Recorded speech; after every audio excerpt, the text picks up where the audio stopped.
এই যে আমরা যারা চা বাগানে কাজ করি, আমাদের গায়ের রং কিন্তু কালো।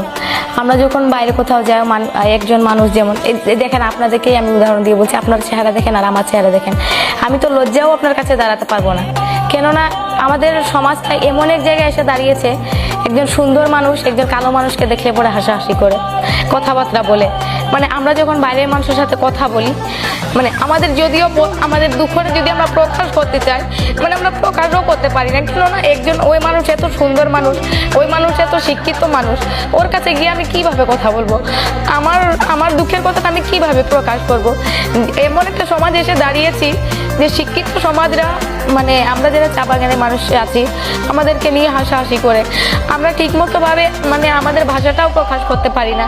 আমি যা কিছুটা পড়াশোনা করেছিলাম, তাই কিছুটা কথা বলতে পারছি, কিন্তু আমার যারা চা বাগানে মানুষ আছে, ওনারা চাইলেও কিন্তু কথা বলতে পারেন না। কেননা ওনাদের ভাষাটাই হচ্ছে